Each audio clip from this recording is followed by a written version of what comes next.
लाना के पास आता है और उसके संतरे दबाने लगता है। पहले तो लाना मना करती है लेकिन उसे भी मजा आने लगता है और वह भी उसकी तरफ अट्रैक्ट होने लगती है और बेनी लाना की गर्दन पर किस करता है। और ये कहानी एक ऐसे स्टूडेंट के बारे में होती है जिसको अपनी ही टीचर से प्यार हो जाता है और वह टीचर भी अनजाने में अपने स्टूडेंट से प्यार कर बैठती है और फिर ये दोनों ही मिलकर गपागप करते हैं और फिर बाद में क्या होता है आज की हम इस वीडियो में देखेंगे। मूवी शुरू होती है और हमें टीचर को बताया जाता है जिसका नाम लाना होता है और लाना की क्लास में एक लड़का भी पढ़ता है जिसका नाम बेनी होता है। और एक दिन लाना क्लास में पढ़ा रही होती है तभी बेनी उसको देख रहा होता है और जब लाना की नजर पड़ती है तो उसे लगता है कि यह तो नॉर्मल बात है और उस पर ध्यान नहीं देती है और उसको इग्नोर कर देती है। और थोड़ी देर बाद लाना दिखती है तो बेनी अभी भी उसको ही देख रहा होता है और लाना समझ गई होती है कि कुछ ना कुछ तो गड़बड़ है। और लाना सोच रही होती है कि बेनी तो उसका स्टूडेंट है और वो उससे बचने की कोशिश करती है और वो बेनी से जितना हो सके उतना दूर रहने की कोशिश करती है क्योंकि लाना भी उसकी तरफ आकर्षित हो रही होती है, इसीलिए उससे दूरी बनाकर रखती है। और कुछ दिनों बाद लाना अपने क्लास में टेस्ट लेती है और सबको पेपर बांट देती है और सभी स्टूडेंट्स कहती है कि अपने अपने पेपर को खुद ही करना, ये बोलकर अपनी टेबल पर बैठ जाती है। और फिर कुछ टाइम बाद वो देखती है कि बेनी अपनी कॉपी में कुछ नहीं लिख रहा है बल्कि वो तो उसको ही देख रहा है। और फिर भी लाना इस बार भी बेनी को इग्नोर कर देती है। और अगले दिन लाना अपनी कार से कहीं पर जा रही होती है तभी वो कार में बैठी हुई बेनी को देख रही होती है और बेनी अपने कुत्ते के साथ टेल रहा होता है। और फिर थोड़ी देर बाद देखने के बाद पीछे से गाड़ियों की हॉर्न की आवाज आने से वो आगे की तरफ निकल जाती है। इसके अगले दिन बाद हमें स्कूल में बताया जाता है और लाना अपनी क्लास में जाती है और वहाँ पर एक स्टूडेंट अपनी प्रेजेंटेशन दे रहा होता है। तभी क्लास में दो लड़कियां अपने मोबाइल में मूवी देख रही होती है और लाना उनको चुप रहने का करती है लेकिन वो चुप नहीं होती है।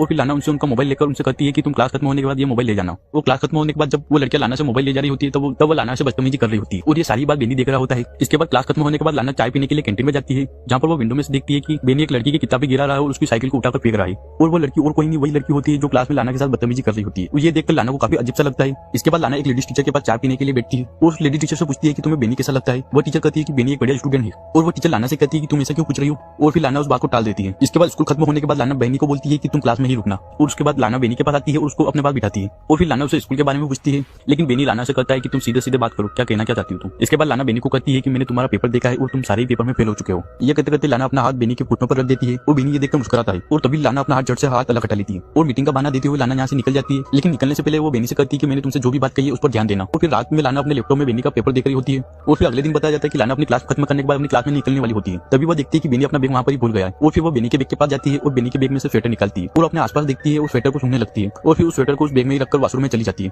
और वहाँ पर नल चालू करके पानी पीने लगती है। तभी वो देखती है कि बेनी वॉशरूम में आ चुका है और बेनी भी इस फीलिंग को महसूस करने लगती है और ये दोनों ही एक दूसरे को किस करने लगते हैं। और थोड़ी देर बाद लाना होश में आ जाती है और वो बेनी से दूर हो जाती है और वो बेनी को कहती है कि तुम मेरे स्टूडेंट हो और तुम ऐसा नहीं कर सकते हो और तुम मुझसे वादा करो कि आज के बाद ऐसी हरकत नहीं करोगे। और लाना बेनी से कहती है कि इस तरह की हरकत तुमने अगली बार की तो मैं तुम्हें स्कूल से भी निकला सकती हूँ। और इसके कुछ दिनों बाद हमें बताया जाता है कि लाना अपनी क्लास में पढ़ा रही होती है और तभी भी बेनी उसको घूर घूर को देख रहा होता है। और फिर क्लास खत्म होने के बाद बेनी लाना को आफ्टरनून में आने के लिए बोलता है लेकिन लाना मना कर देती है कि मैं नहीं आऊंगी। और स्कूल खत्म होने के बाद लाना अपने कार के पास जाती है और जहाँ पर वो देखती है कि उसकी कार का मिरर किसी ने तोड़ दिया होता है। लाना काफी गुस्से में होती है। इसके बाद वो अपने घर पर चली आती है। इसके बाद घर पर आने के बाद लाना का हस्बैंड लाना से पूछता है कि तुम्हारी कार को क्या हुआ है। लाना कहती है कि कुछ नहीं, छोटा सा एक्सीडेंट हो गया था। इसके बाद अगले दिन लाना अपनी क्लास में सभी को इंटर्नशिप के लिए एक लेटर लिखने के लिए बोलती है और कहती है कि जिसको भी कोई सवाल पूछना हो वो अभी पूछ सकते हो।